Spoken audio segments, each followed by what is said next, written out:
No problem, sir. No problem. You can go one side. No problem. Okay. So Dr. Rajesh Duria received his B in IT from NITS Gwalior. He has done his MTech in IT with specialization in robotics from Triple IT Allahabad. He has also done his PhD from Triple IT Allahabad. He has got teaching experience of around more than 10 years, and presently he is working as assistant professor in the Department of IT NIT Raipur. He has also been associated in research projects at ISSA lab of DRDO New Delhi and DRHR lab of Bhabha Atomic Research Mumbai, and authored 60 research articles, including peer-reviewed journals, conference, and book chapters. He has visited countries Thailand, Singapore, Japan, Italy to present his research work. He is an active member of IEEE and ACM Technical Societies. He has organized international conference Mind 2019 and Mind 2020 as organizing chair and publication chair, respectively. He has also organized around 9 FTTP workshops, out of which two were TQIP third sponsored and one was Atal sponsored. He has also served as a member of Board of Studies of Sarda University, Greater Noida, ITM University, Gwalior, and ITM University, Naya Raipur.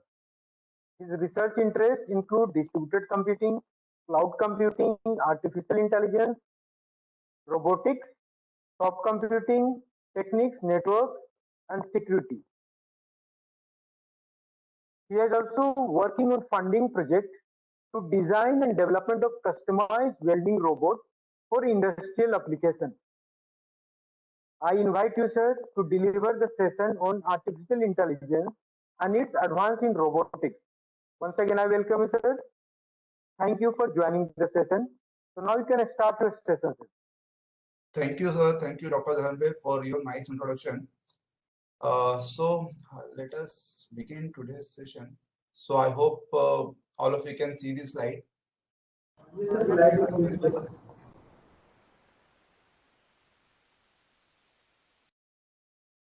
Can you see this slide, sir?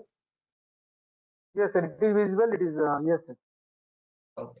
AI and its advance in robotics. Yes, sir. It is visible.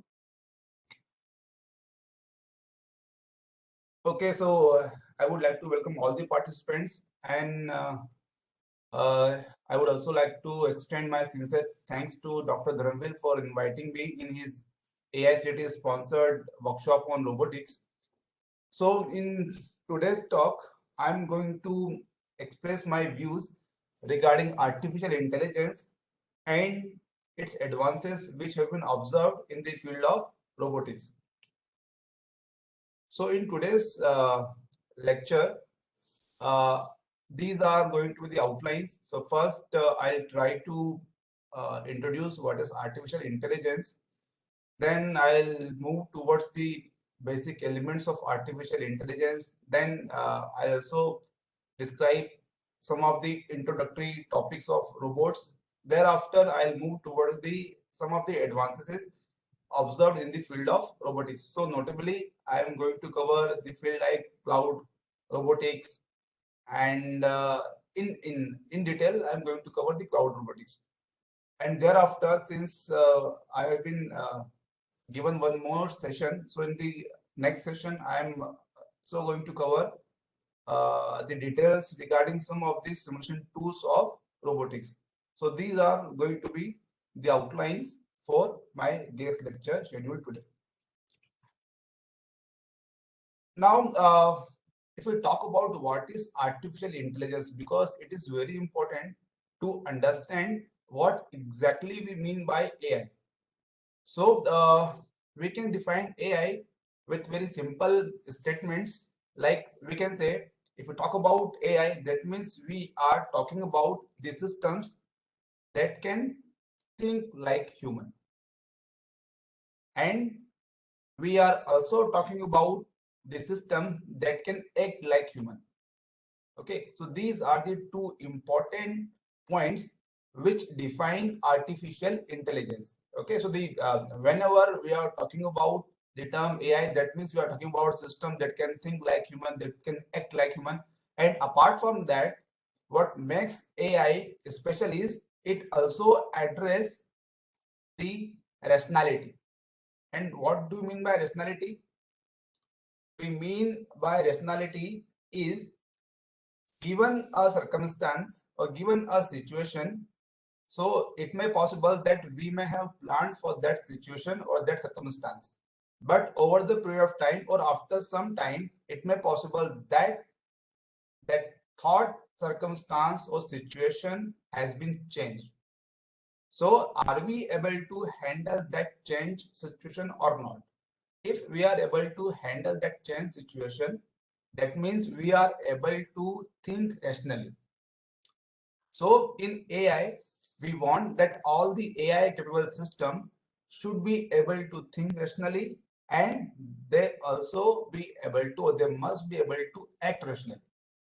For example, being a human being, it may possible, or let's consider a situation where we are going to a market to buy some vegetables from a particular vendor, right? So we may have made up our mind that we are going to buy this particular vegetable from a particular vendor, which is our regular vendor, right? But the moment when we reached that vendor, we came to know that another vendor were sitting beside that vendor, and he is shouting and selling the same vegetable at much cheaper price with same or much better quality. So we as a human being, what we tend to do, we just or in general, we switch the vendor and we buy the vegetable from another vendor who is selling those vegetable in cheap price and with the same or more quality, right? So what we have done over there, we have thought rationally and then we have acted rationally, right? So this is a very special thing about the human beings, and we want our machine to have the same sort of capability. So that is why these 2 points where we are talking about systems to exhibit the rationality, okay, and we also want our system to act rationally. So these two are very, very special point, and if we are able to have that in a system, then we can say that these systems are very much AI capable. Fine. Now there is one more thing. Can we have the 100% rationality? So the answer for that is going to be no. As of now, we are not able to have or able to capture 100% rationality for the systems, or we are not able to provide 100% rationality capabilities to the AI capable system. If we are able to do that, then we can say that the systems are 100% AI capable. Okay. So as of now, we are not able to capture the 100% rationality, or we are not able to embed 100% rationality to any of the AI capable system. So these are the general things which we always have to keep in our mind whenever we talk about AI. Then, if we try to define the artificial intelligence, then these are some of the definitions which have been given by some of the pioneers of this field. So the first definition says that an artificial intelligence is a computerized system that exhibits behavior that is commonly thought of as requiring intelligence. And this particular definition has been given by a US report, and the name of that US report was Preparing for the Futures of AI. So in around 2006 only, they have given this particular definition to define AI. And then the second definition, which says artificial intelligence is the science of making machines do things that would require intelligence if done by men. And this particular definition has been given by the Marvin Minsky, and he is also one of the most notable person who have worked in the field of artificial intelligence. And if I remember correctly, then the Marvin Minsky has joined MIT in 1957, and he was mathematician, uh, and of course he was also a computer scientist at that time. And he joined his hand with John McCarthy, who was working on Lisp language at that time, and Marvin Minsky, along with John McCarthy, together they have founded a lab for artificial intelligence. And nowadays we know that lab as a AI and computer science lab, as a computer science and AI lab in MIT. And for his contribution towards the artificial intelligence, he has also got a Turing Prize in 1969. So this particular definition has been given by Marvin Minsky. And the last definition has been given by the founding father of computer science, and he is Alan Turing. So according to him, AI is the science and engineering of making intelligent machines, especially intelligent computer programs. So in short, if we just try to extract what has been covered in all the three definitions, is we are talking about some machines, and we are talking about providing some intelligence that are generally exhibited by a man or by a human being to the machines. So in general, all three definitions cover the same thing. Now, if we talk about the development which have been observed in the field of AI, then it can be given by this AI timeline. So in this AI timeline, it all started way back in 1950 when Alan Turing conducted a Turing test. And what happened in that Turing test, that uh, the computer scientist Alan Turing proposes a test for machine intelligence. And in that test, three judges were placed, and one machine was placed, and they were asked to ask some questions from that machine without knowing that whether the answers were being given by a machine or a man. And of course, all the interaction was supposed to be in the form of text message only. So at that time, that machine was able to pass their test. Okay, so how they pass it? Because they thought that the answer they are getting from is not from machine, rather it is being given by a human being. Okay, so that is what happened during test.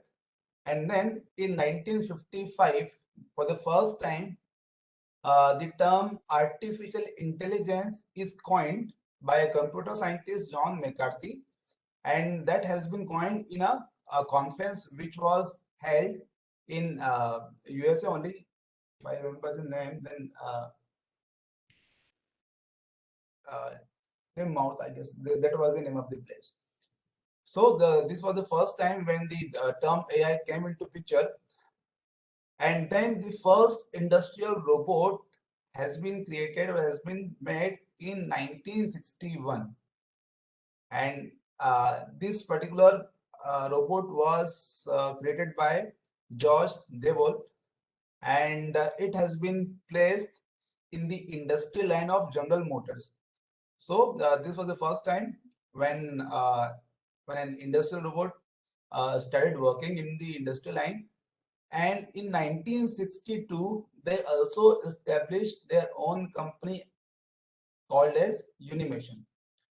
So this was quite a remarkable achievement in the field of robotics. And then in 1964, the era of chatbot started. So ELIZA was one of the pioneering work in that direction.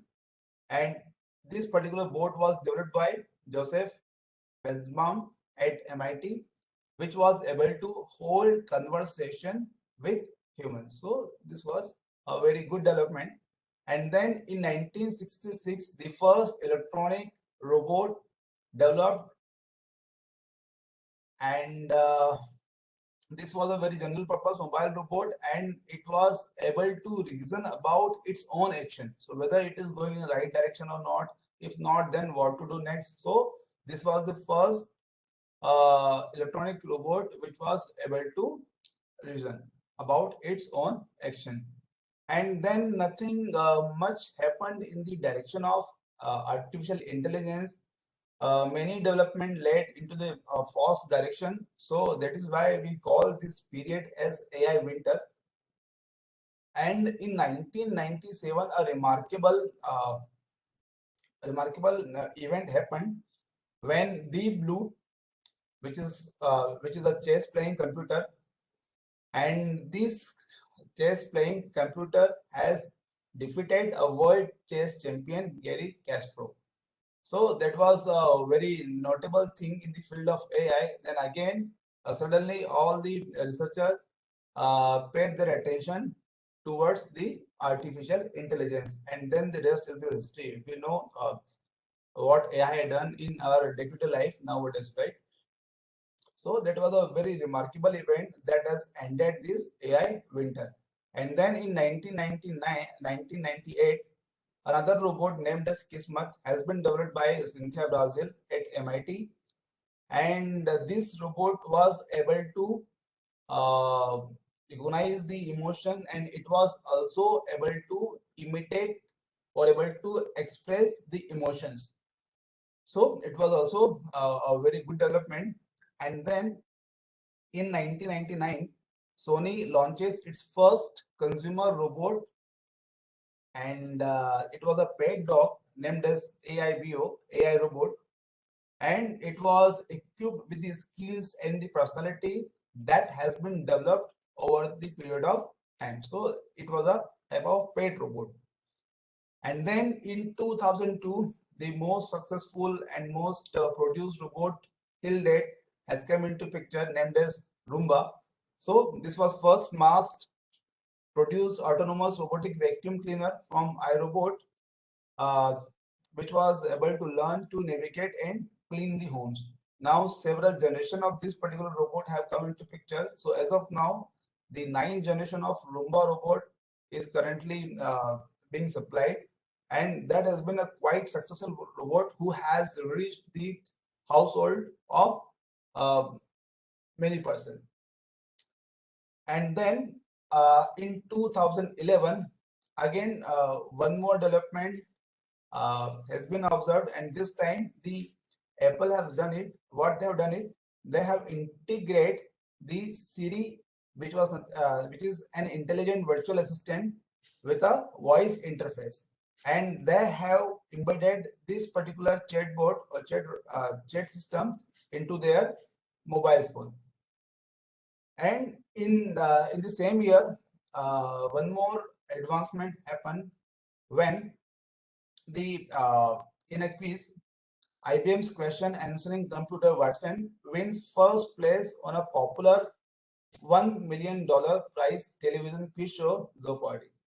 So there was again a remarkable event uh, which has drawn a lot of attention worldwide. And then in 2014, uh, Eugen, which was a chatbot, and this chatbot has passed a Turing test with a third of judges believing that Eugen is a human. So this time, all the interaction were being held in a voice form. So there was also a good development. And in the same year, one more chatbot has been introduced by Amazon named as Alexa. Nowadays, this particular Alexa chatbot is very popular, and many persons use it right in their houses or in their homes. And this can be used to do a number of tasks, right? And nowadays, even we can do the shopping, we can do a number of things. And in 2016, Microsoft chatbot Tay has been introduced, and they have to bring it down within a few hours because this day has gone rogue on social media, and it was making inflammatory and offensive racist comments. So what that chatbot was doing, it was observing the data or the reactions from the audience, and then after observing or after analyzing all those conversation, it was able to create its own statement.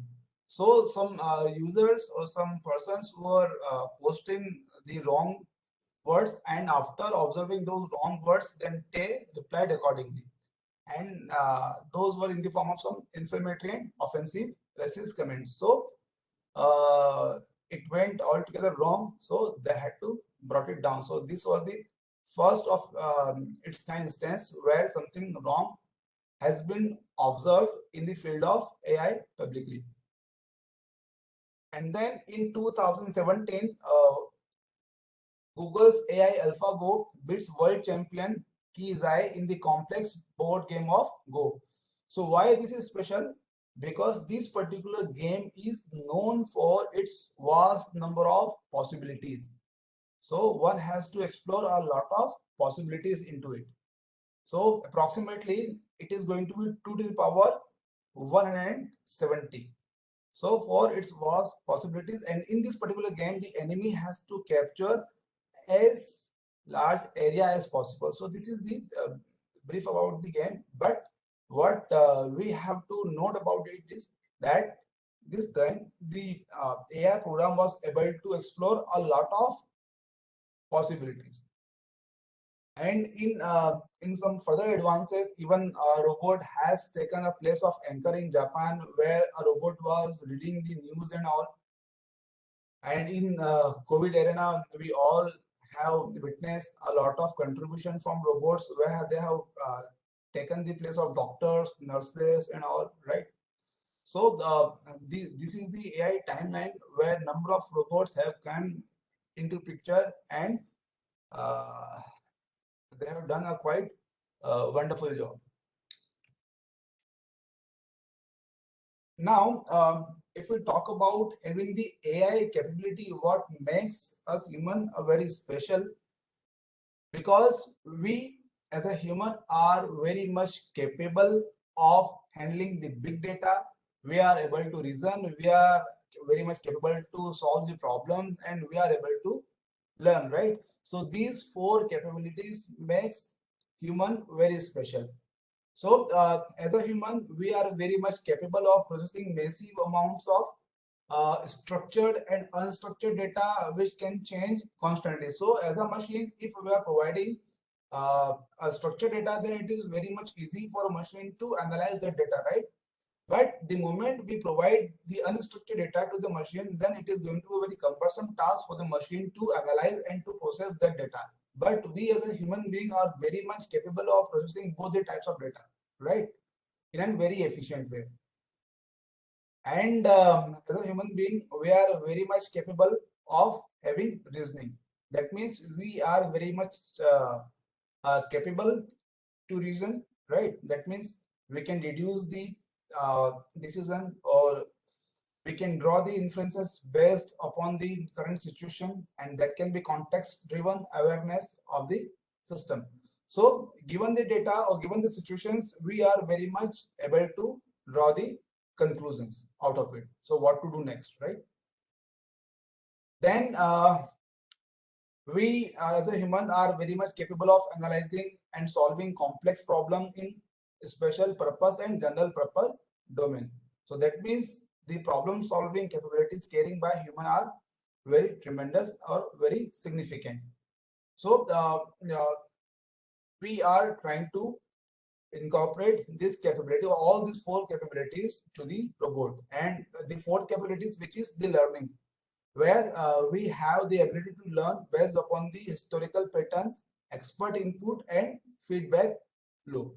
So given the data, given the situation, given some patterns, we are very fast to learn, and then we also carry that learning for the further inferences or further actions, right?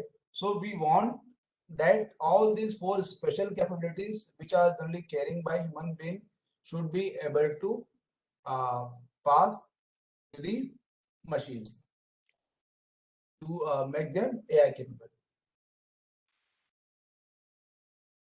Now, if we talk about the various fields of AI, then these are the various fields of AI. So, no matter if you're talking about deep learning or machine vision or text to speech or any classification, in all the case, we are talking about the AI only. All these are the branches of AI only. So, when we talk about machine learning, so again in machine learning, generally we talk about deep learning or predictive analytics. So all these are again the part of AI, translation, classification, clustering, information extraction, which are the part of NLP. And NLP again a very good field of AI.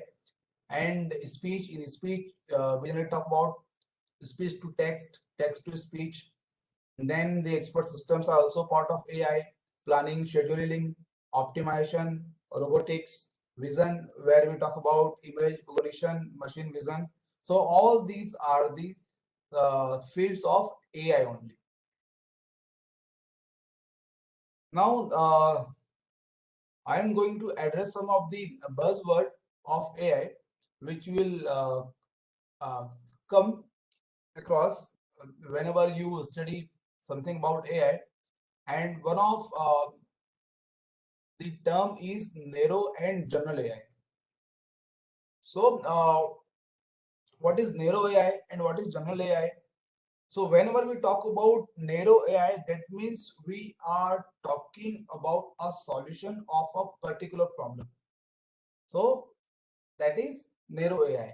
And what is general AI? That means we are talking about a solution which is going to address a number of problems. So the example of narrow AI can be a particular chess program. So that chess program is very much capable of playing chess, right? But in case of general AI, we are talking about a system that can handle multiple problems.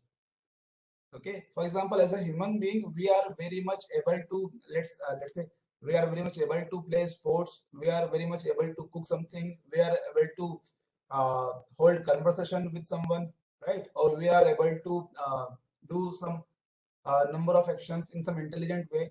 So we are a typical example of general AI, where we hold a number of capabilities with us, right? But at the same time, if we ask narrow AI to play cricket, then that particular program is not capable of playing cricket, right? Because that has been specially designed for a particular task only. So, till now, the development has been observed in the field of narrow AI only, but now the researchers have moved towards the general AI, where they are thinking about a system that can uh, handle variety of problems. Okay. Now, if we talk about the basic elements of artificial intelligence, then let's suppose this is the world. So in order to perceive the world, we have to have a number of sensors. So the sensor is going to be one of the basic element of AI. With the help of those sensors, we are going to perceive the world, and then we are going to have some features. Okay, so with the help of sensors, we are going to perceive the world, and then we pass those features to another element where it is going to model those features. Okay, so it is going to observe those features, then it is going to create some model, and on the basis of that modeling, some predictions are going to be made. Okay, and after having those predictions, the actuators uh, are uh, are going to do some actions in the world. So some actions are then going to be observed with the help of actuators. Okay, so these are some of the basic elements of artificial intelligence. Then there is one more thing which often confuses people, and that is what is perception and what is learning. So are both the same? So if we talk about the perception, that means we are talking about a momentaneous observation or perception. And when we talk about learning, that means we are talking about the experience which we have accumulated over the period of time, and then that learning can be used for some rule building or some inferencing and all.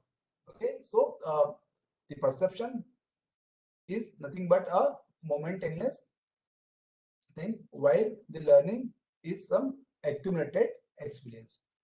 So both are different. And then nowadays we also come across the words like machine learning and deep learning. So they are again a part of AI only. So AI is considered as a superset which deals about the program with the ability to learn and reason like human, as discussed earlier. And whenever we talk about machine learning, that means we are talking about the algorithms which have the ability to learn without being explicitly programmed. So whatever data has been given, that machine is going to use that data and it is going to learn from that data only. Okay. And then the deep learning is nothing but a subset of machine learning. So in deep learning, we have subset of machine learning in which neural networks adopt and learn from vast amount of data. So over here, generally deep learnings perform better when we have large amount of data. So it is going to be better, and it is going to derive the features from the data. So not the explicit features are going to be given as the case in machine learning. So in short, I am just trying to tell you that this is the relation in between these three big terms. So deep learning is a part of machine learning only, and machine learning is a integral part of artificial intelligence only. Okay. So if you are talking about deep learning, that means you are talking about AI only. If you are talking about machine learning, then again you are talking about AI only. Okay. Now, if you talk about machine learning, so it can be categorized into two categories: supervised learning and unsupervised learning.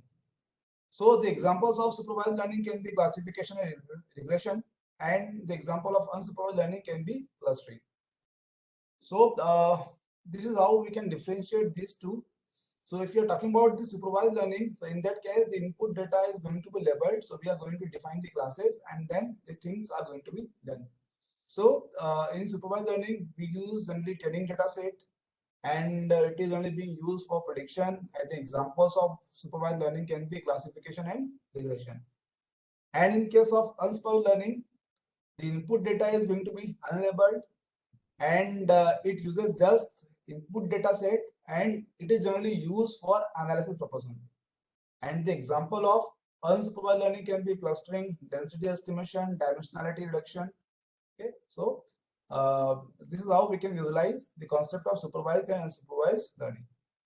Okay. Now, the another term which will come into picture are the soft computing and hard computing. So again, these are the very widely used terms in AI. So let us try to understand what exactly we mean by soft computing and hard computing. So in soft computing, generally whatever data we have, if that data is imprecise or inaccurate, then we can handle the data, or we can work upon that data in soft computing. But in case of hard computing, hard programs are going to be written, means typical programs are going to be written. Okay, and whatever instructions have been given in that program, we are going to follow sequentially. Okay, so not means no changes at all are going to be observed that one. Okay, so those are considered generally hard written program. So all the actions are explicitly defined. Okay, so in hard computing, precisely stated analytical model is there, and while soft computing programs are generally meant or designed to tolerate imprecise, uncertainty, partial truth, and approximation.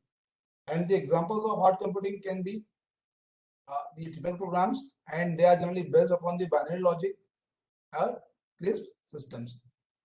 And the examples of soft computing are fuzzy logic, NN, probabilistic reasoning. So these are some of the examples of soft computing. So as we discussed that in hard computing, the programs are going to be written, but in soft computing, programs generally evolve over the period of time. Okay, so this is a very special thing regarding soft computing. Hard computing is generally considered as a two-valued logic, while soft computing is considered as a multi-valued logic. And the soft computing can handle ambiguous and noisy data, where the same is not true in case of hard computing.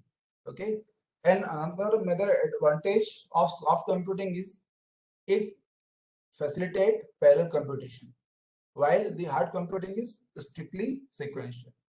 Okay, so hard computing can give you the precise answer, while the soft computing can give you the approximate answers.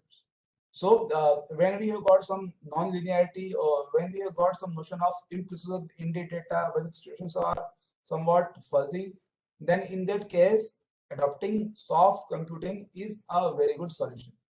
Okay. And if we talk about a typical AI program, that means we are talking about hard computing. But when we are talking about some evolutionary computing, that means we are talking about the soft computing techniques, and they often termed as a computational intelligence techniques as well. And the examples of that can be fuzzy logic, neural network, and any other evolutionary computing technique like genetic algorithm. Now I'll come to the second part. So this was it for the introductory part of artificial intelligence. Now we are going to move towards a particular type of AI, that is robots. So if we try to define a robot, then we can say that a robot is nothing but in general it is considered as a stand-alone entity in general, and which is especially designed to accomplish some particular task. And over the period of time, the robots need to adopt to new functionality. And the moment we are trying to incorporate number of functionality to a robot, then definitely the cost of that robot is going to be more, right? So the examples of robot are many, right? So nowadays we can see now robot, Opto robot, Honda robot, Puma robot, Kuka robot, Roomba robot, Piaggio robot. So these are some of the examples of robot, and nowadays we can see a number of drones are there, right? So the thing is, if you just try to define a robot, just try to give a precise definition of robot. However, number of people have defined in variety of ways, but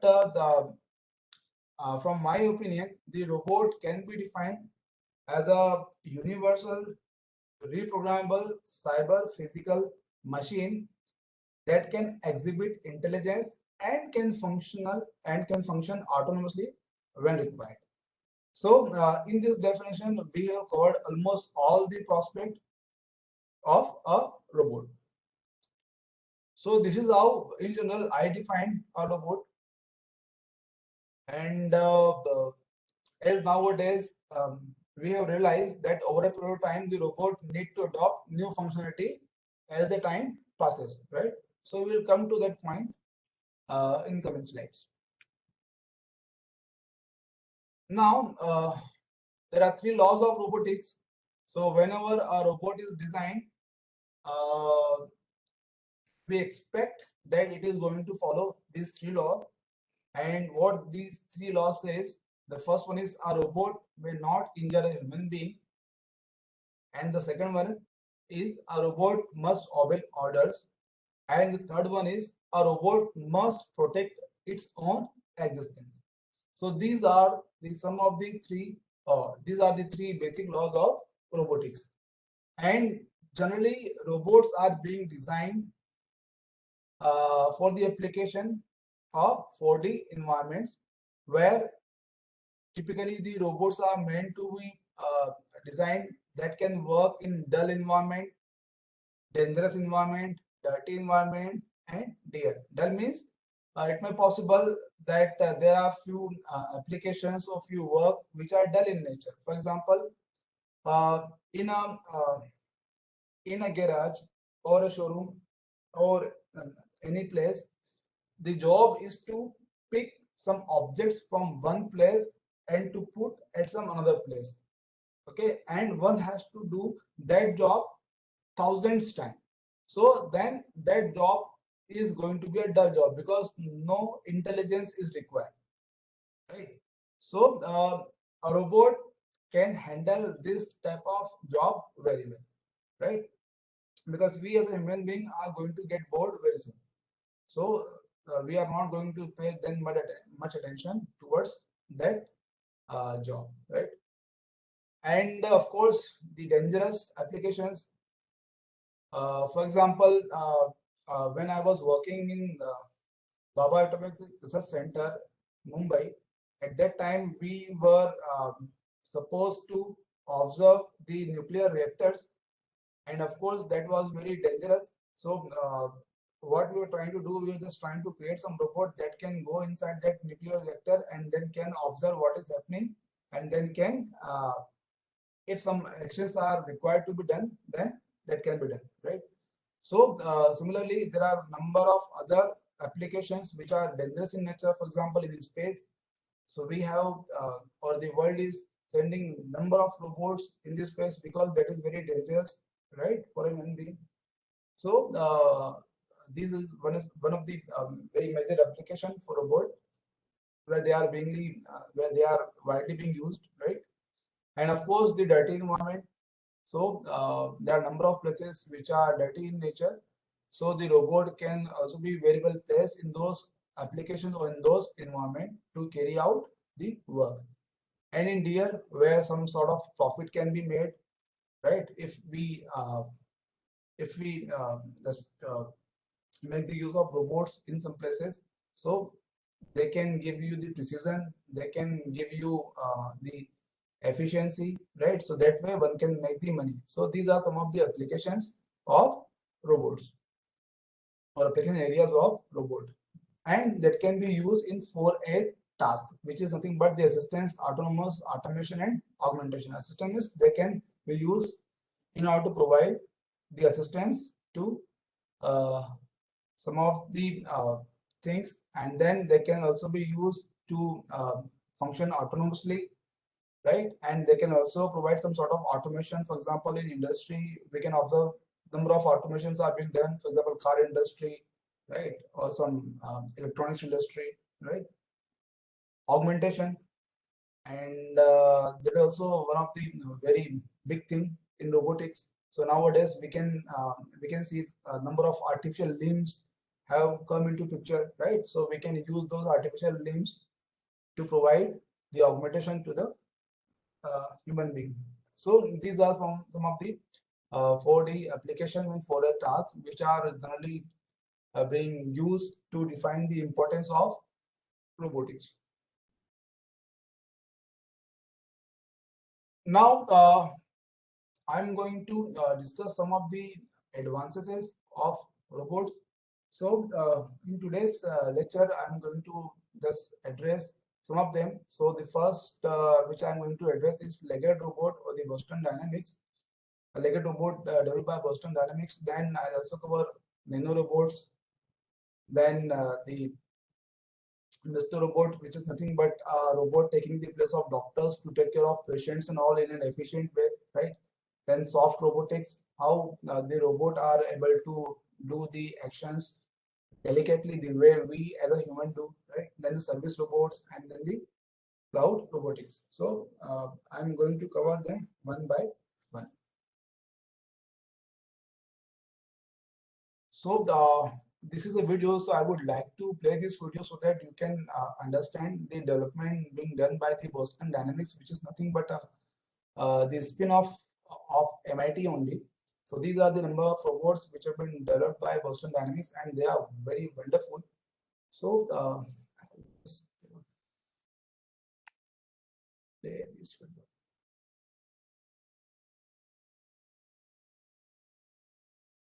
So I guess now you would have realized the potential of nano robots, right?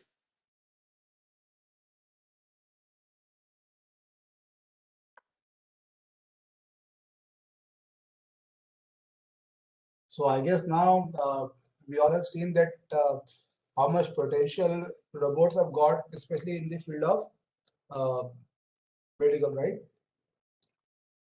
So then there is another field, and we call that field as a soft robotics. And I would like to describe what exactly happens in this field again with the help of one video.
So as you guys can see that this is also a very interesting field of research for robots.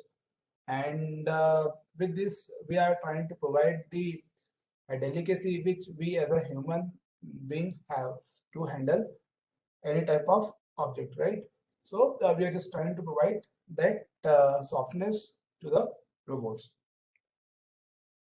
Now there is another important field of research for robot is the service robots, and this type of robots are generally being used uh, to provide the various types of services with the people or to the people. So when I went to Japan to present my research work, I have made number of service robots in Japan. So whenever, in most of the time when I went inside a shop, I was accompanied or greeted by a robot. So I would like to show you my experience when I went to Japan. So how I was accompanied with robot and how uh, they kept me busy in the shop. So just let me show you one for this one.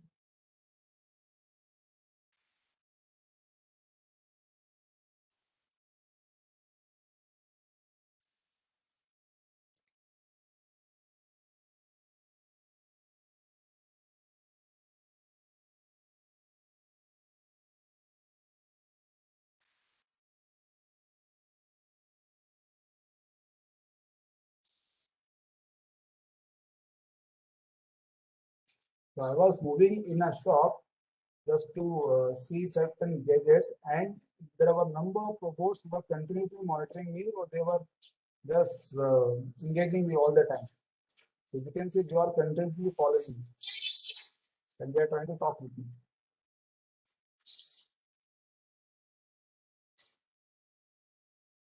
That way, we were always feel engaged.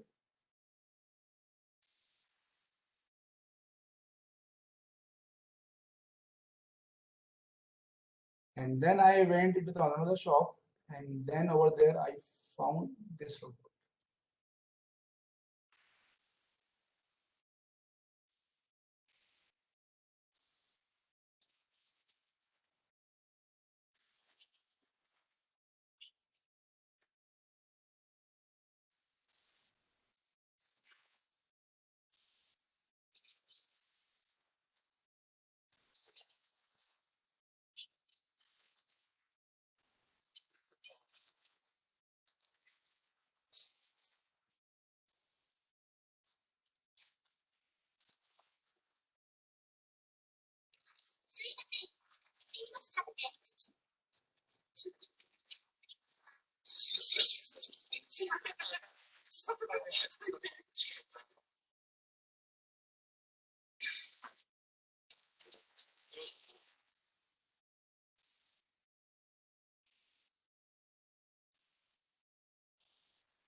As we can say, this robot is continuously engaging its customer and entertaining them, right? So this way, shopkeeper generally attracts number of customer and then make profit, right?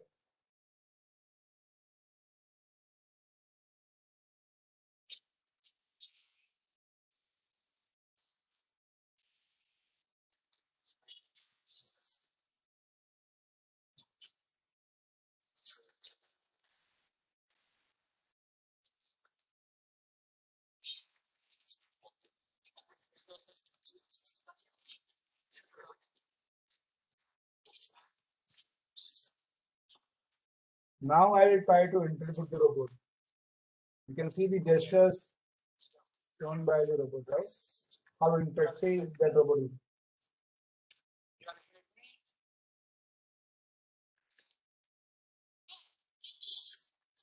How do you do? Are you good? Don't know English? You do not know English? So you know English?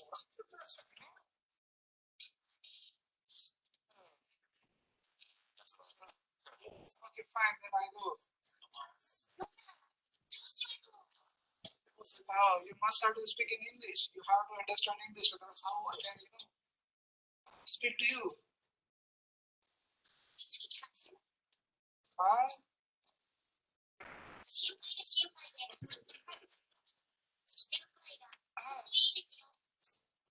I cannot understand you. We I both don't- are trying our level best to interact with each other. Oh,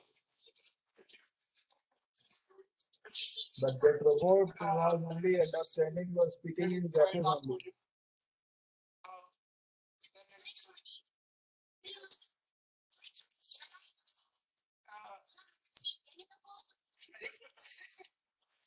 arigato. Arigato. Arigato. Understand that? Arigato. Arigato. Arigato.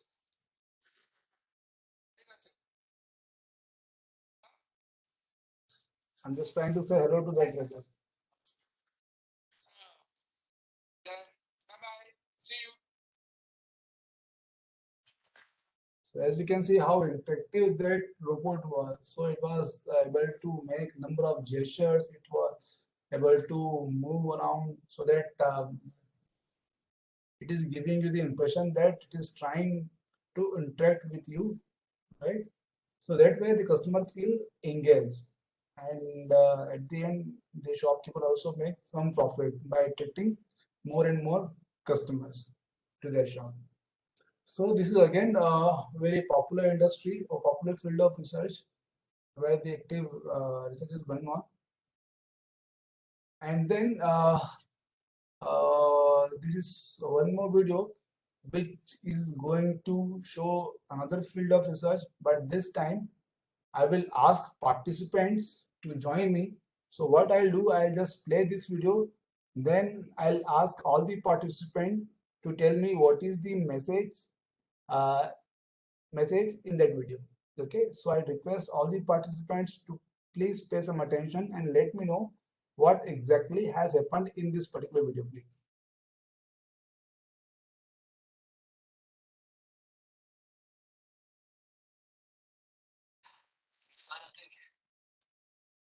Not yet.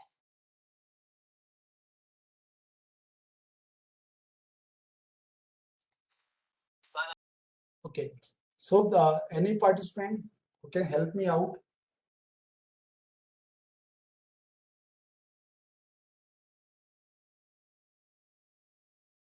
Anyone?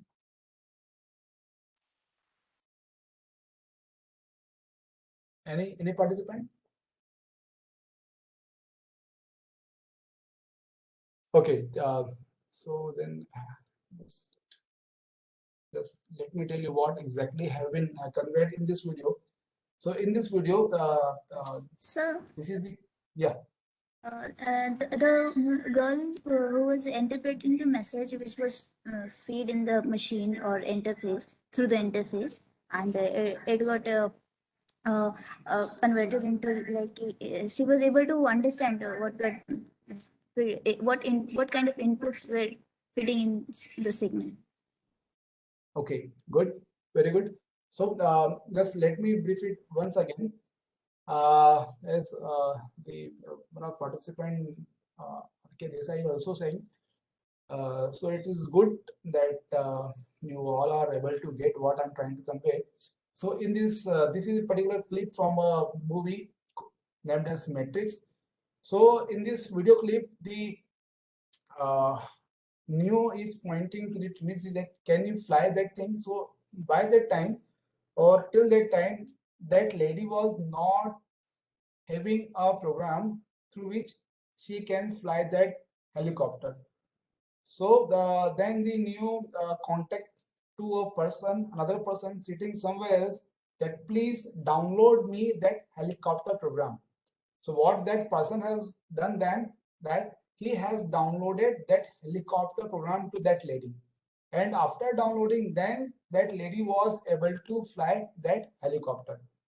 So what is being trying to convey in this particular clip, that it may possible that a robot may not have a functionality which is being desired at that point of time. So what can be done if in case that robot is not carrying that functionality or that capability, then it can be borrowed from somewhere, right? So that way the thing can be done. So that is the message which is being conveyed in this particular clip. Okay, so the robots which are not having capability at that point of time, then they can take it, they can borrow it from some other place and can do the job.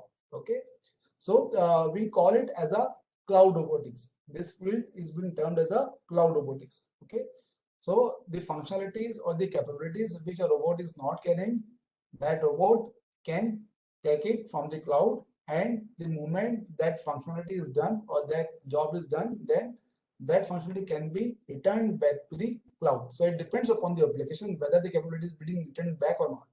Okay, so now the same thing is again being conveyed with the help of this video. Okay, so as I have already explained you that what exactly is cloud robotics, so I would like to play one more video to just make you understand what exactly cloud robotics and how important it is.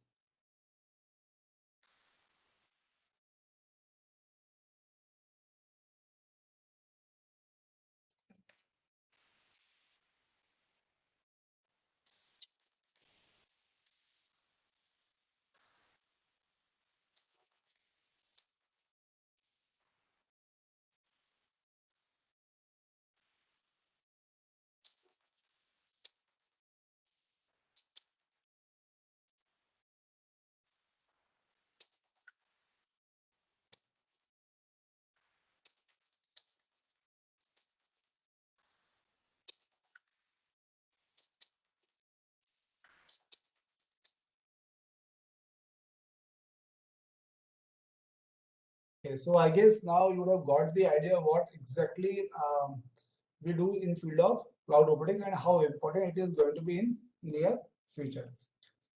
So I would like to go into the detail of this particular field, and for that to have, first we need to understand that what is an autonomous robot, what is a network robots, and what is a cloud robotics. So whenever we talk about a typical robot or a stand-alone or autonomous robot, that means we are talking about a robot which is generally being treated as a stand-alone entity, and that type of robot is generally being designed to accomplish a particular or a specific task, right? But in case of network robots, we have got a group of robotic devices or robots that are generally connected to each other with the help of some medium. It may be wired or wireless, and then they cooperate or communicate together to accomplish a given task, right? So that is what happened in network robot. And while in case of cloud robotics, the robot generally make the use of cloud computing technology, and they do it to offload some computation or to perform some computation or to demand for some resources and services whenever required, right? So we may have a robot, and that robot may contact to a cloud to get the additional functionality or services which this robot is not getting currently. Okay, so we can say that in cloud robotics we make the use of cloud computing technology to add the robots, right? So it may possible that a robot is perceiving an environment, and after perceiving an environment, it may possible that this particular robot may have come across a particular object, and this object is not known to this robot. So how to handle with this particular object, or how to deal with this object? So it may possible that some other robots might have explored the environment, or they might have got the idea about these objects, or the cloud might have the details or the information about this particular object. So in this case, this particular robot may contact the cloud and can get the information about this particular object. So the moment after getting after the details of this particular object, this robot can then accordingly treat this object, right? So what is the point? That this time the robot has taken the help of the cloud to know about this particular object, right? And then the cloud facility can also be used to add the other robots or to share the information with the other robots. So that can facilitate the many exploration applications, right? So if a single standalone robot is going to explore the environment, then it is going to take a lot of time. So it may possible that the larger environment or the bigger environment is divided into number of sub-environment, and multiple robots have been deployed, and they are exploring the environment by their own, and then at the end they are collecting it to make the final detail, right? So cloud robotics, really in cloud robotics we may have a robot that can perceive the environment, understand the environment, then they can share and react in the environment with the help of cloud computing technology. Okay, and this particular research is very actively being pursued by the Google. Now, to understand each and everything regarding cloud computing, first we need to understand what is a service, because a lot of time I have talked about these services can be taken from the cloud. So in order to define anything as a service, we must have to understand what exactly we mean by a service.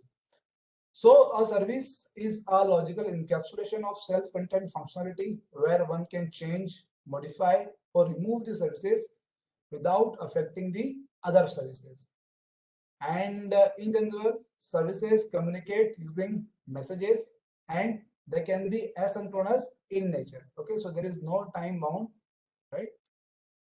And the example can be, if kitchen and waiter are services components, then these can be added or removed to any hotel or room structure without affecting the others.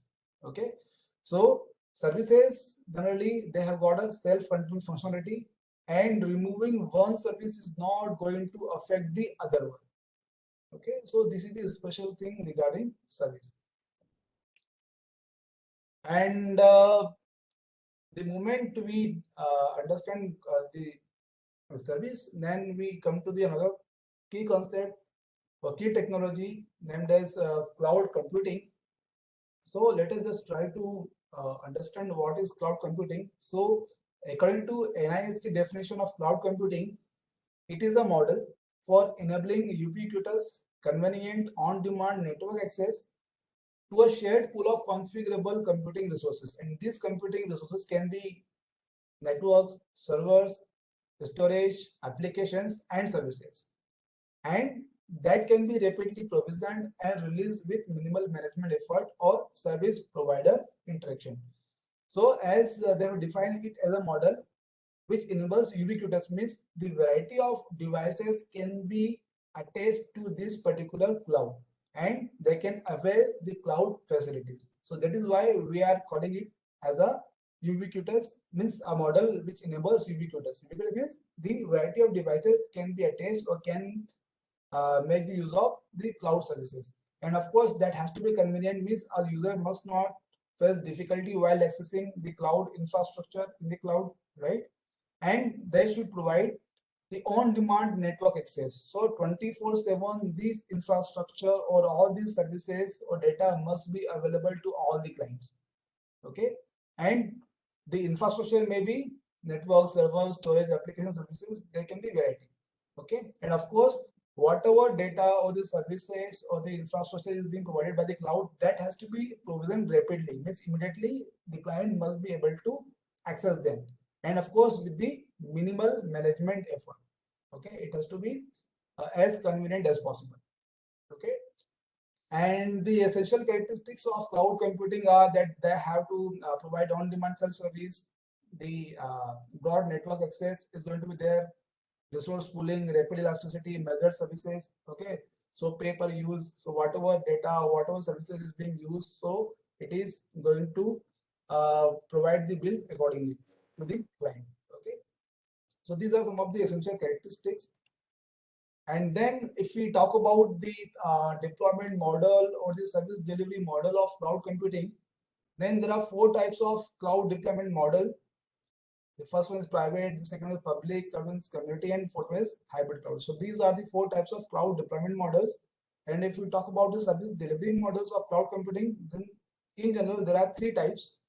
The first one is software service, the second one is platform as service, and the third one is infrastructure as a service. So in the first category, there is the pre-built softwares are being extended to the client, okay, where the client directly come to the software and they use it and they pay for it. Okay, so this is the first one where they do not create the software at the cloud, rather they just directly use it. For example, your Google Docs, they are typically example of software as a service.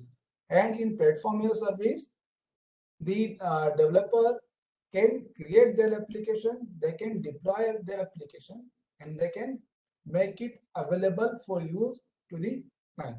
So this is what happens in platform as a service. So the example can be a Google App Engine. And then in the third one, the infrastructure service, generally the raw infrastructure is being provided. Of course, the core functionality is going to be kept at the cloud end, but how to configure them and how to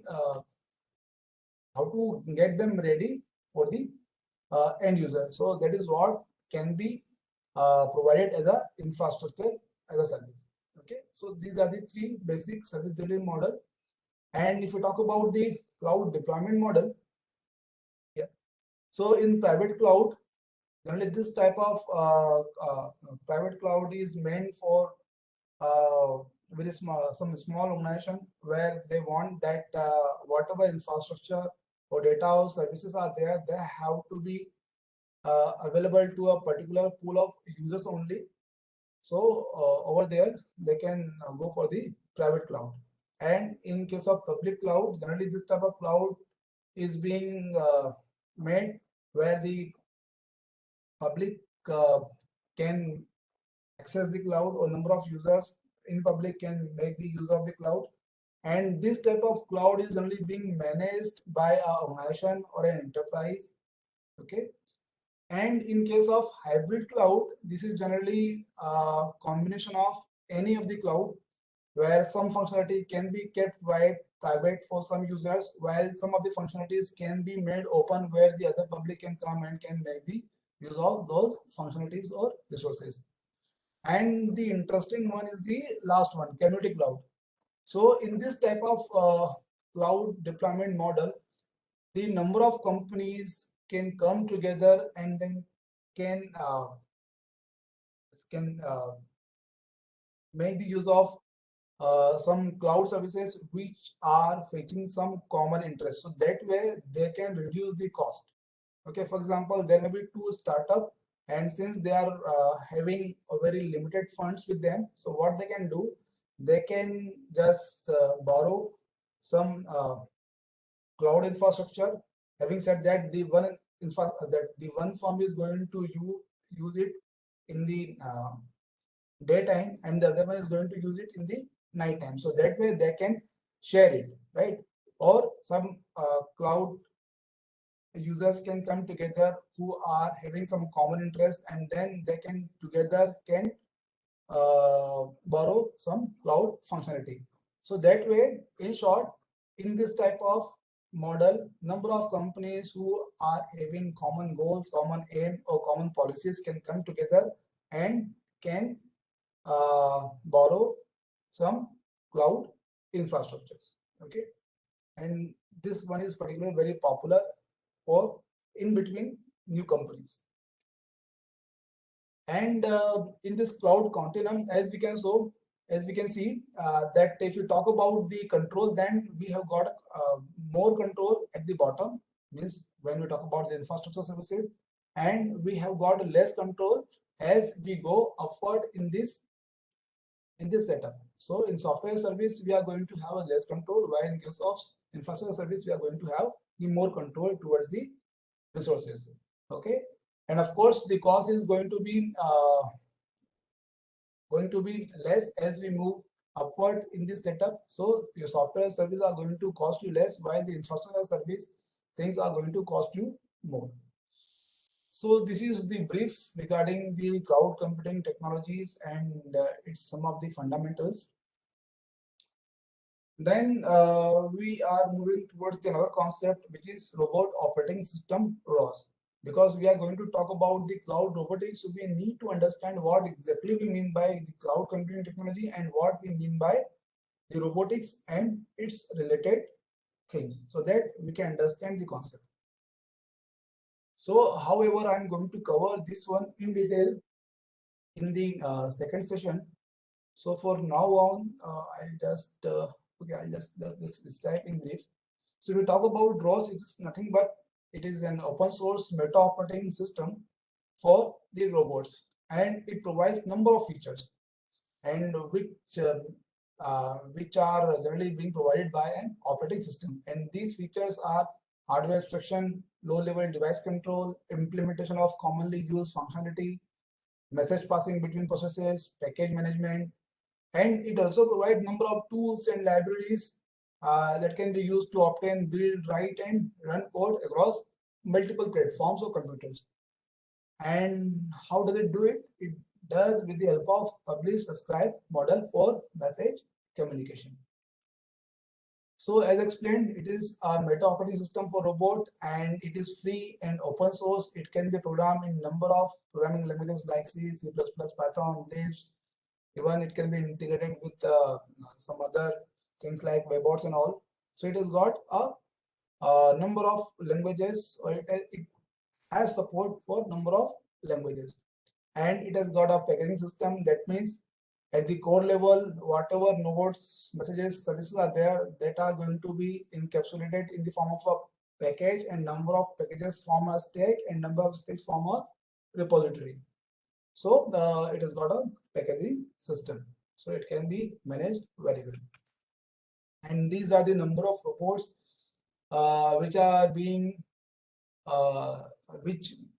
uses robot operating system.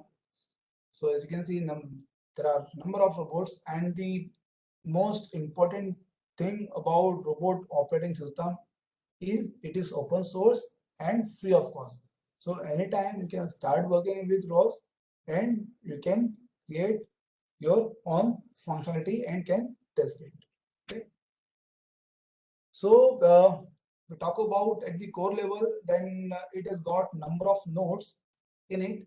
And what is a node?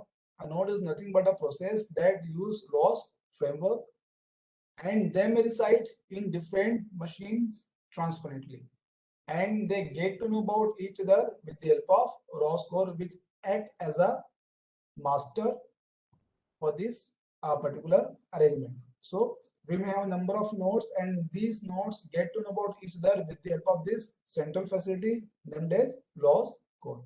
Okay, so this node is going to interact with the ROS code, then ROS code is going to facilitate the interaction with the other node. Okay. And then there's one more thing in ROS that is called as topic. So a topic is nothing but it's a mechanism to send messages from a node to one or more nodes. So this is where we implement the publish, subscribe, design pattern or model. So what is publish? Publish means to send a message to a topic, and subscribe means get called whenever a message is being published. Okay. So published message are generally being broadcasted to all the subscriber. So let's say there are two nodes, or let's say there are a number of nodes. So if one node is publishing on a particular topic, so all the nodes who have shown interest on that topic are going to get that published information. Okay. So initially, all the nodes are going to intimate the ROS core or the central unit that we are interested in that type of messages. So whenever some new information is being published on those topics, please let us know, or please provide us that information. Okay. So this is the basic fundamental concept of the robot operating system. So we can see the working in this diagram. So this is the ROS master who is managing or taking care of all the things.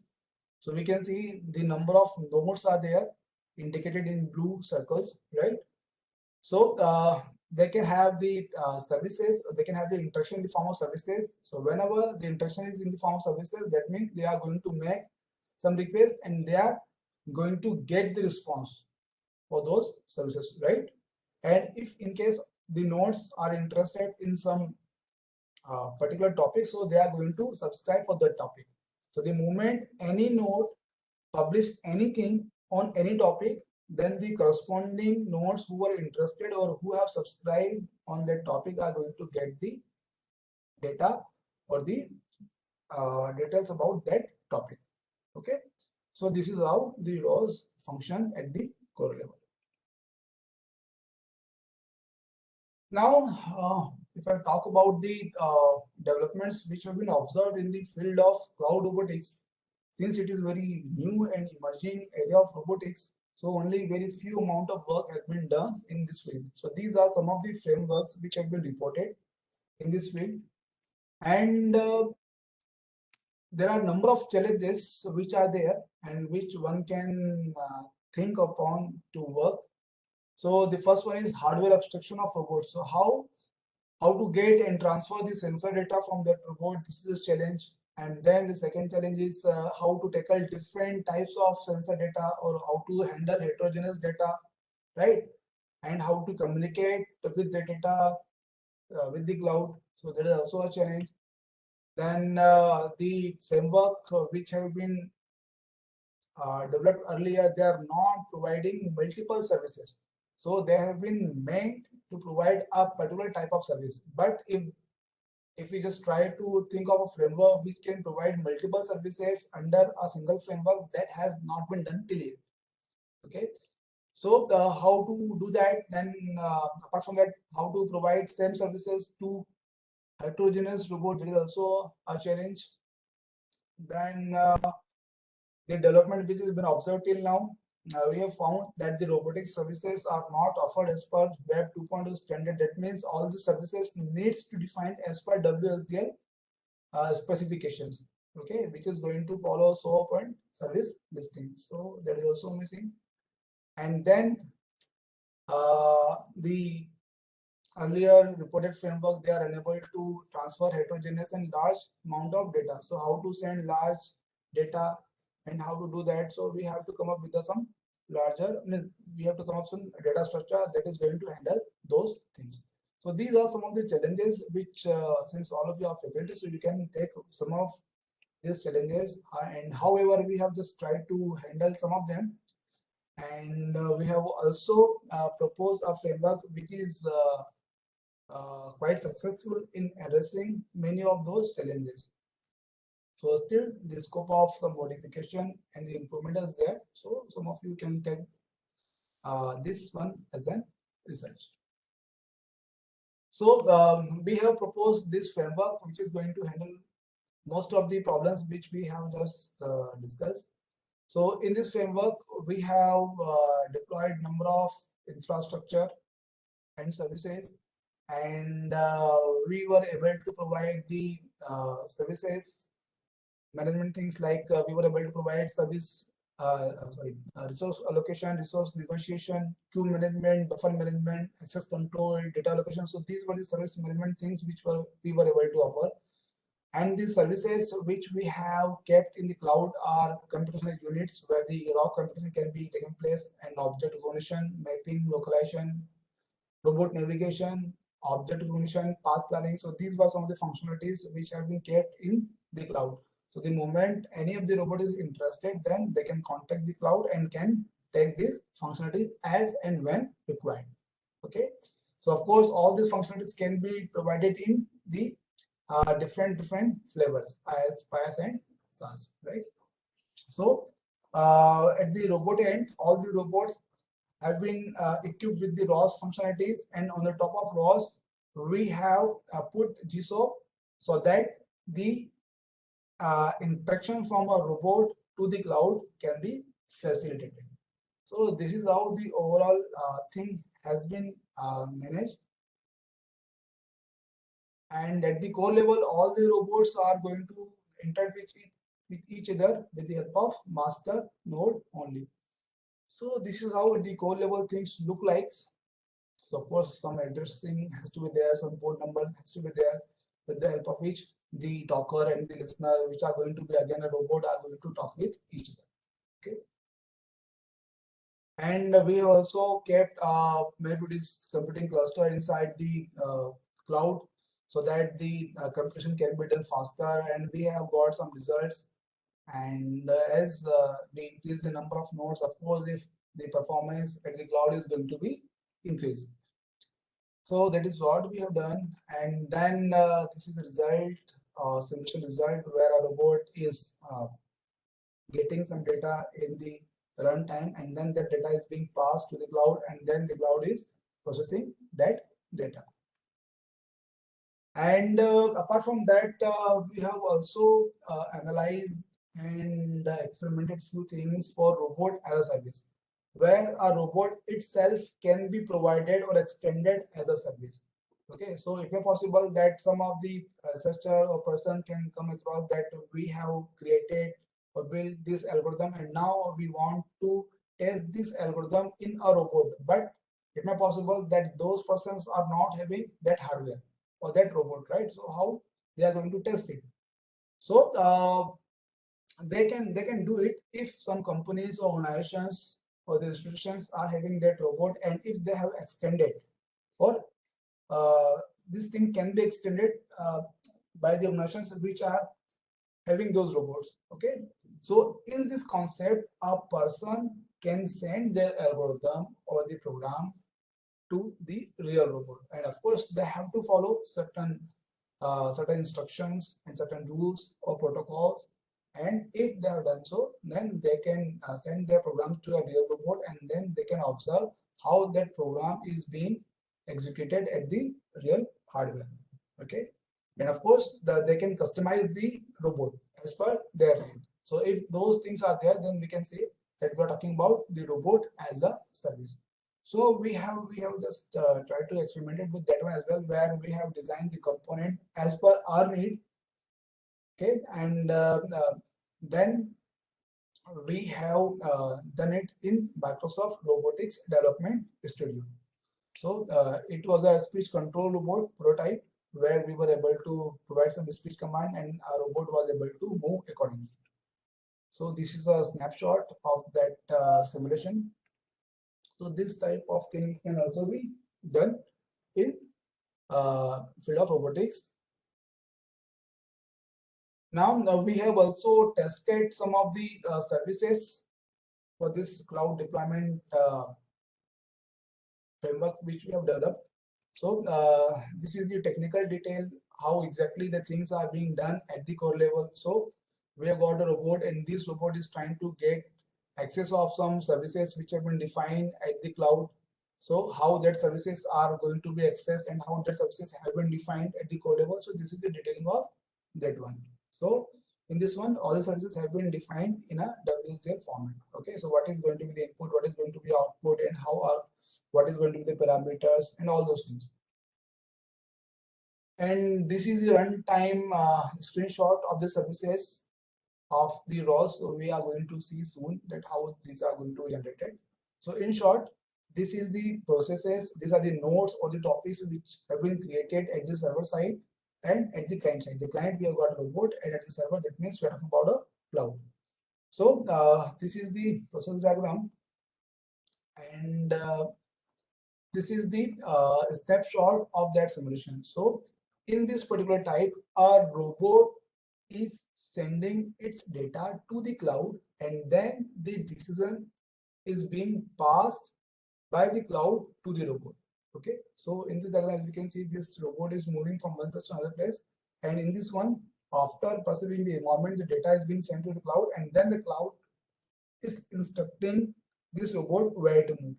Okay, so it is avoiding all the obstacles and following a path after receiving the commands from the cloud. So this is a simple one which validates the working of our proposed framework. And then we have also created another service which show the actual use of the cloud, because the earlier one was not that much computation intensive, but this one is a service which is very computation intensive. So in this one, we have implemented a RTAP SLAM algorithm. So this is the detailing. So as you have been knowing about SLAM and all, so this is the capability which is required by the robot to build and update a map of their operating environment to localize themselves in it. And in this particular algorithm, a key feature of SLAM is to recognize previously visited locations. And this one is called as a loop closure detection. So this is the algorithm for that one. So we have implemented this one as a service in the cloud, and then the robots are using this particular service. So this is the implementation detail, how exactly that has been happened. So these are the nodes and the topics which have been created at the robot end, and these are the things which have been created at the cloud. So the robot is sending the data, and then the map is being generated at the cloud, and then it is being sent back to the robot. Okay. So these are the technical details regarding this one. So how the things are being done at the back. And this is how the transfer of image data is being done to and from the cloud. So this we have done with the help of DIAM server. And we have also experimented this thing with the number of configuration of robots. So this is the table. So what is the configuration of the robots and all. And then we have also done some energy analysis where we have found out that when we can go for the cloud and when it is not our wise decision to go for the cloud. So for that to have, we have done a energy analysis, because for any type of autonomous robot, battery constant is always going to be there. So it is one of the major constant or major field of concern, that how to cope up with the power. Okay. So what we have intent to do, that we are trying to offload the computation from a robot to the cloud, so that the battery can be saved.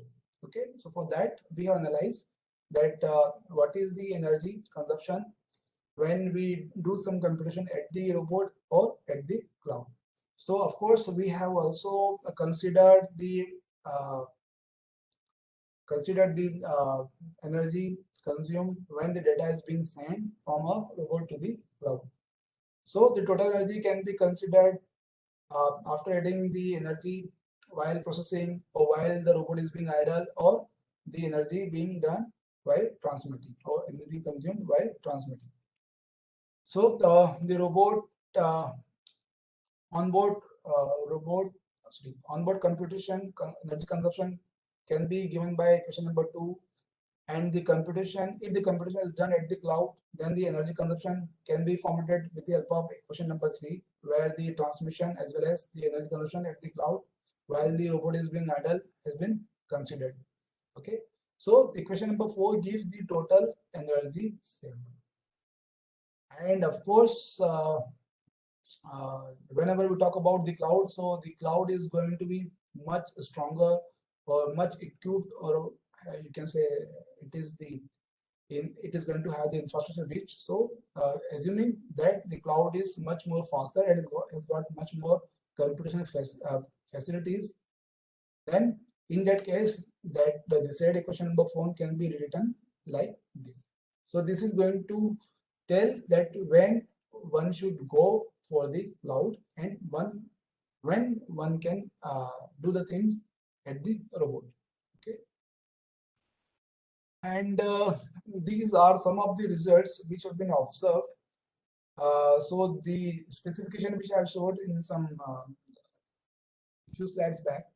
So some data has been processed in the cloud or at the robot. So these are the result when the data is being processed on board, and this is the result when the data is being processed at the cloud. So since the size of the data is not that much high, so that is why these things or these readings are being matched very close. But as the data size grows, then this is going to show its worth. Okay, so this is one of the experiment, and then this is the energy analysis in the terms of the speed, downloading or uploading speed. So as we can see, if the uploading and downloading speeds are slow, then the energy consumption is also high. So if we have got more speed, then of course the energy consumption, because since it is going to take less time, then the energy consumption is going to be less. So that analysis also has been done, and with the advancement in network technology and in the communication, we are going to have this thing. So it is also going to reduce the energy consumption. And this is one of the video of the experiment which has been carried out. So, let me play this video.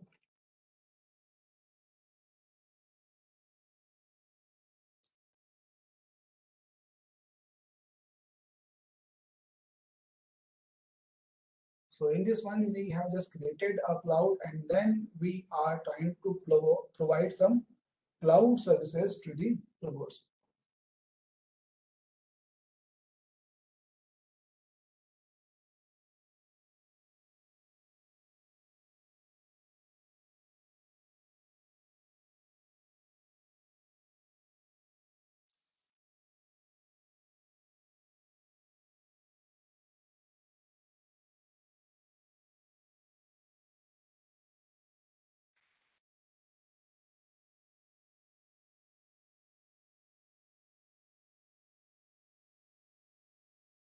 So this one is the actual environment, and this one is the simulated one. And all this computation is being taken place at the cloud. Because since this is very computation intensive task, so if we perform it on the robot, then it is going to take a lot of energy and computation. And it may be possible that the robot is not in a position to do all these tasks on board. Okay, the robot may not have that much computation capability with it.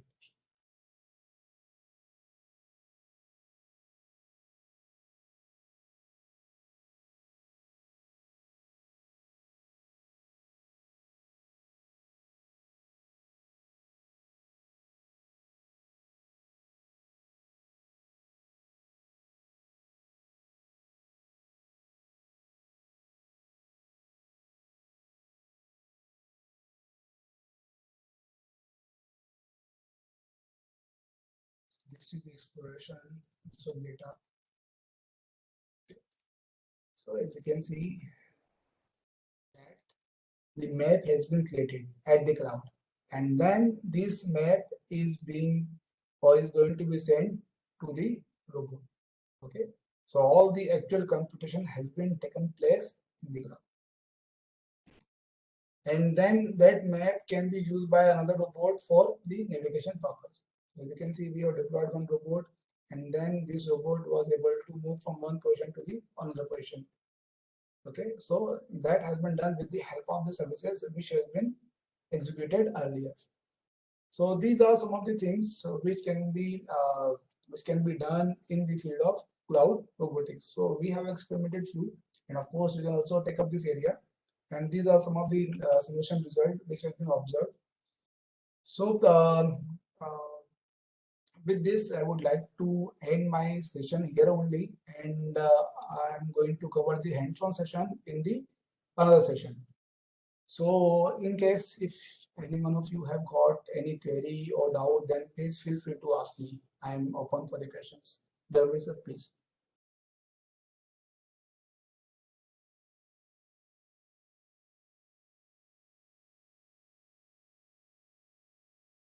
Thank you very much, sir, for your great conversation with us.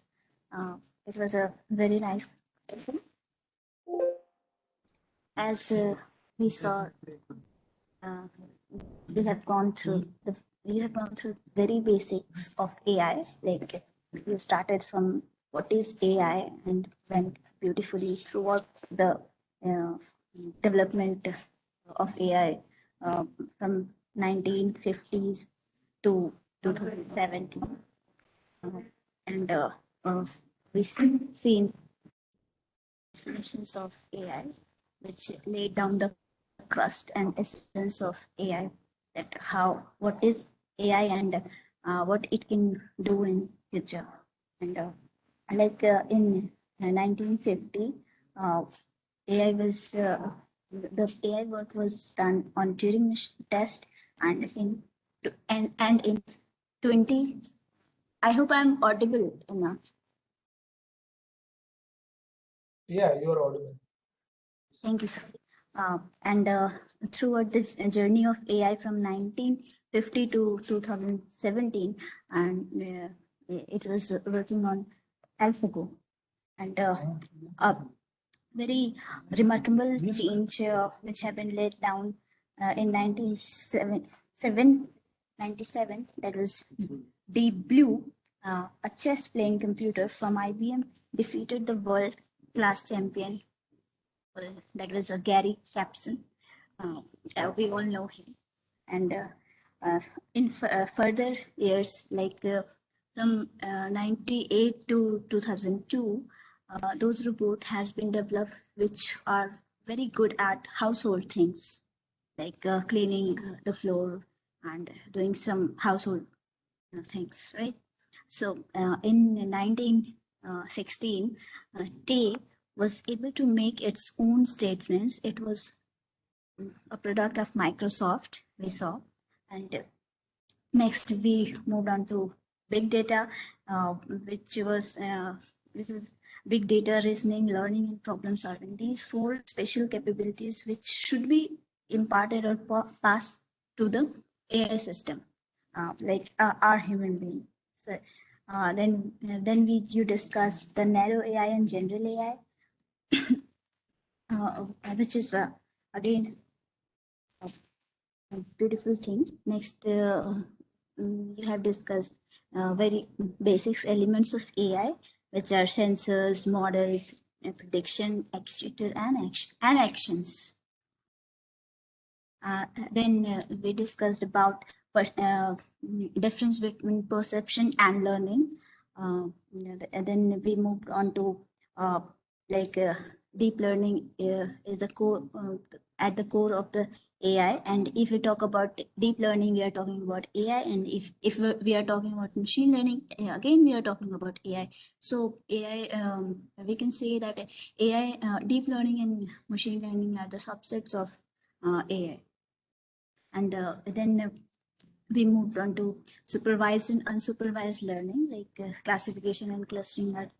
Classification comes under supervised learning, and clustering and density estimation comes under unsupervised learning.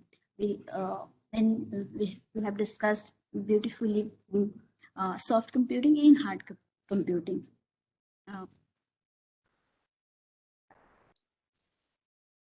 Then we have seen top implemented robots, top 5 implemented robots like leg robot by Boston Dynamics, and the demonstration was beautiful. How the robot was balancing itself while walking through the snow. That was my personal favorite. And Nano Robot, Mr. Robot, which is fabulous in while Corona was on peak in our country. And next is soft robots and cloud robotics. And we saw in cloud robotics, we have gone through a video which was a question and answer making video, like what was happening in the video. Sir has been asked, and we enjoyed that part as well. So I hope this session was so good, and we learned a lot about the robots. So participants, here we are concluding. If any queries you are having with you, you can ask in chat box or through audio.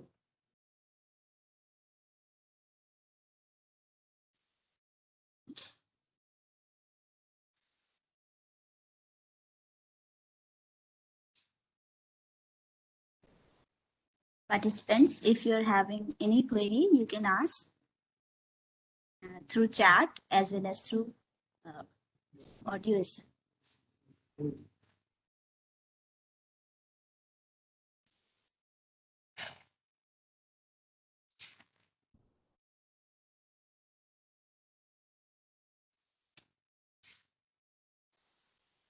Or you can raise your hand as well.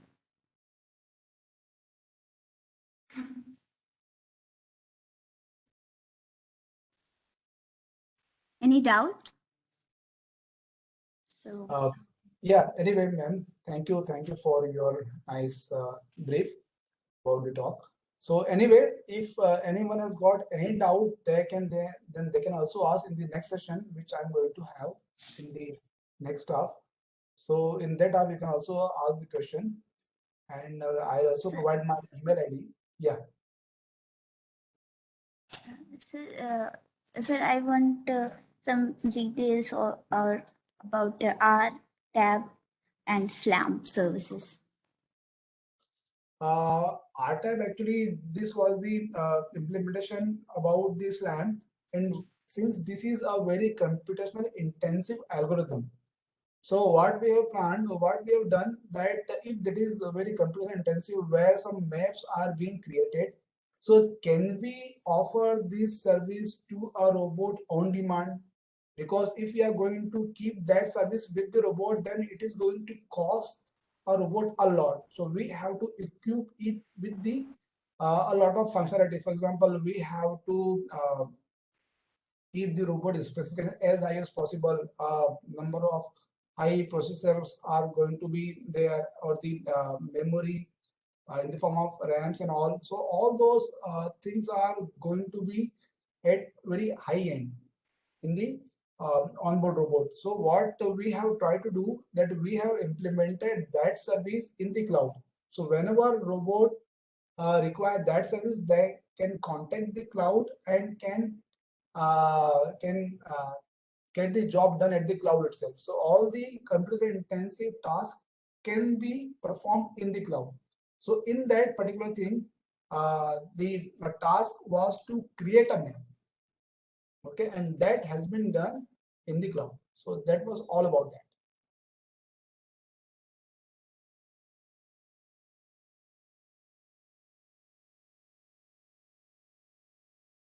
that. Yeah, have I cleared your doubt?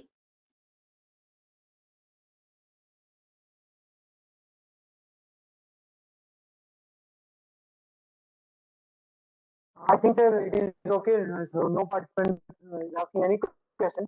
So sir will join at 3:10 for hands-on on ROS. Sir will again join for hands-on at 3:10.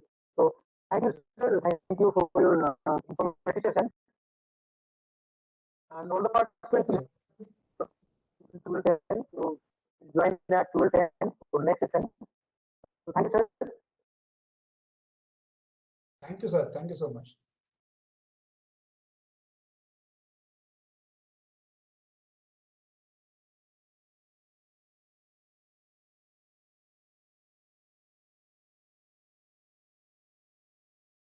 all the participants will break for 10 minutes.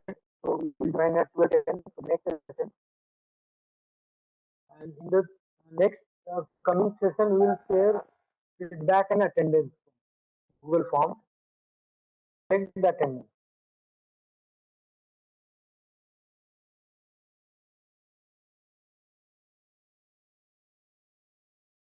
If any participant would like to ask any questions, feel free to ask any question. You can raise your hand and we'll unmute you.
जो device है